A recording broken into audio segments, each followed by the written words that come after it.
Hello everyone, it's Bluefin. Welcome to the Winning Poker Podcast, episode 1. Today I'm going to teach you how to become a winning player the easiest way.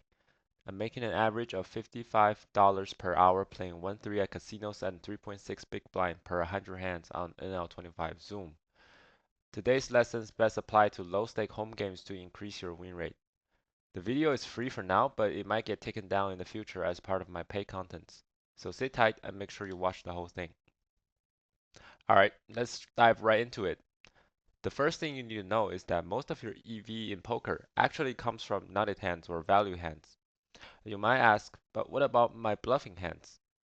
Yes, there are some EVs that comes from bluffs, but most of the time, even an all-in bluff will only have an EV of maybe 1 or 2, while your nutted hands might have an EV of 80 or higher.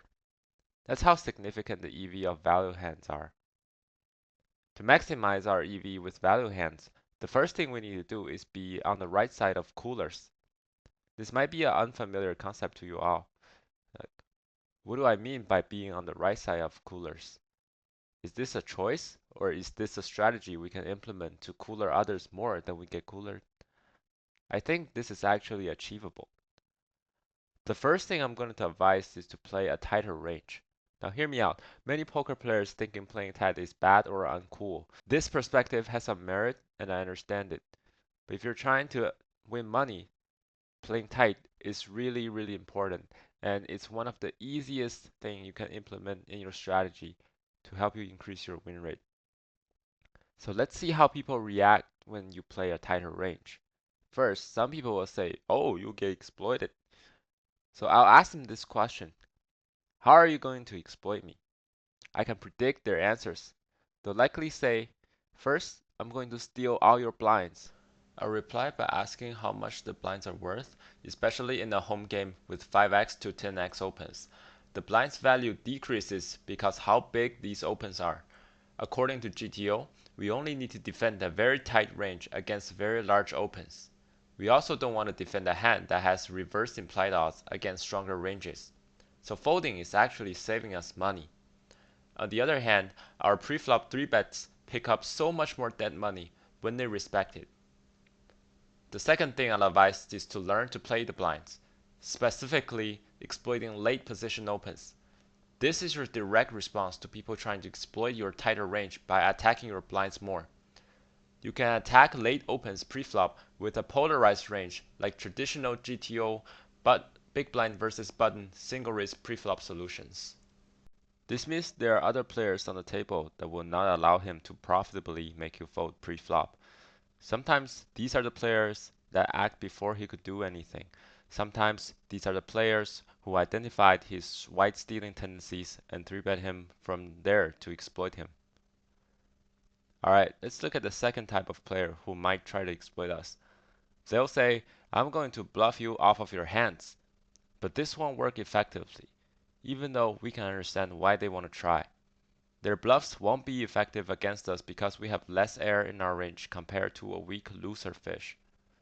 They'll run into our nuts more often, so their bluffs just won't work as well as they should. This makes their bluffs less effective than when they are bluffing against looser ranges.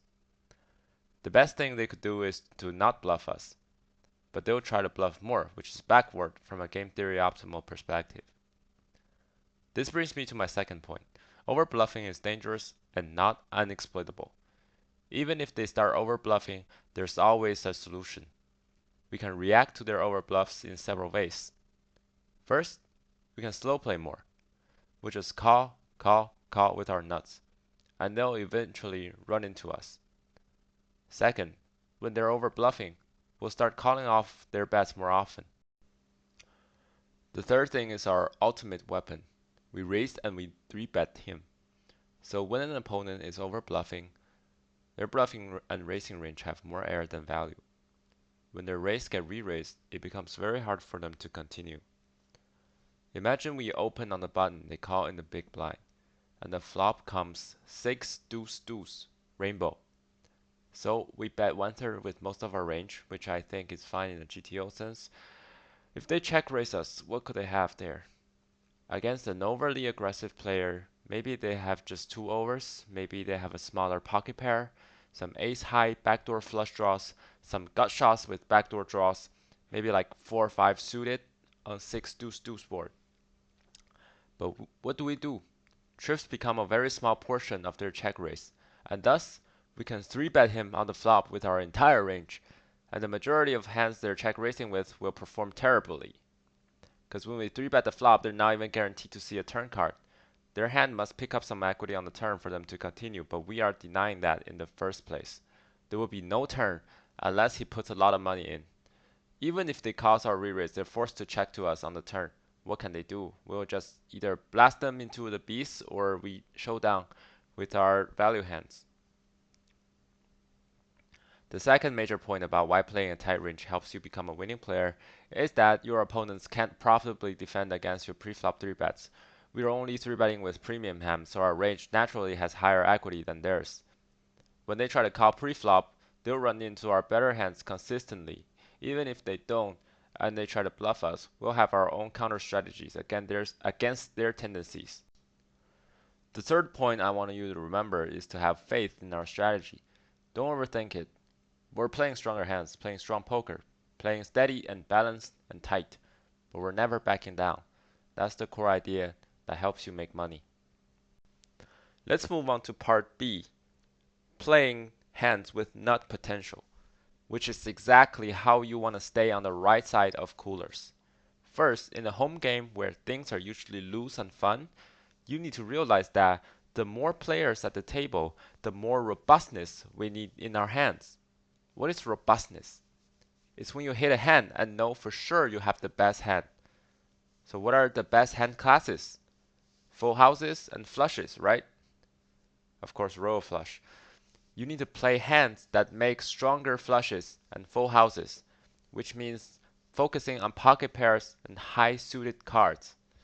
The looser the players are, the more robustness we need, because we are contending with maybe 4 other players instead of just one when we are playing heads up. Your equity gets severely diluted. Even aces might only be good 25 to 30% of the time when there's 5 others in the pot. That's just poker. They'll make random 2 pairs or sets more often than in heads up play. Every player with a pocket pair can make a set, and they're unlikely to fold in single raise pot or even 3-bet pots in these games.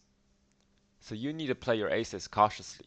Either set over set them or get away from your hand when facing strong aggression, especially in multiway pots where people play more straightforward. Examples of robustness include set over set your opponent, which usually guarantees winning a stack if the runout is favorable, and flush over flush, where your ace high flush stacks their king high flush, and higher straight versus lower straight. That's pretty intuitive. So there are also examples of vulnerabilities compared to robustness. When you play ace king and hit a pair against someone's flush draw, they might have at least 35% equity against you. When you have a pair against their 2 pair, sets, or straights, you might have only 6 outs or less. Maybe you're drawing dead. We need to play these vulnerable hands more cautiously, especially against aggressive check raises. It's okay to give up with hands that aren't clearly ahead. For example, when they have a combo draw, sometimes it's fine to eventually give up top pair, top kicker. Because some other times you run into their strong value range, their 2 pair sets will play the same way, and we can't really tell what they have most of the time unless we look at our blockers. But blockers don't tell us the whole story. Poker is ultimately a game of incomplete information.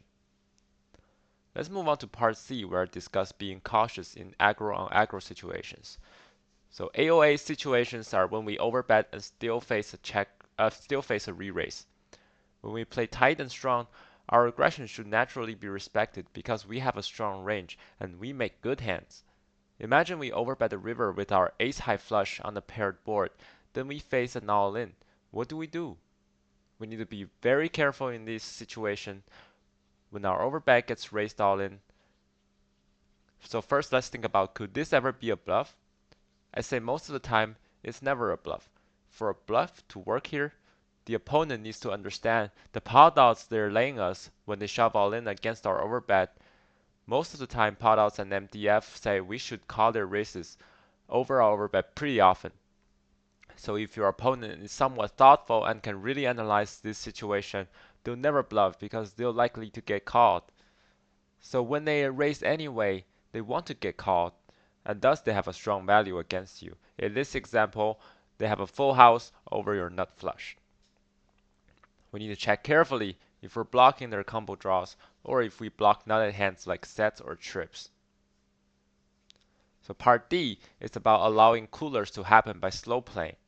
We want to control our river stack to power ratio to present them with a difficult decision, where our stacks left on the river is about the pot size or over pot size bet.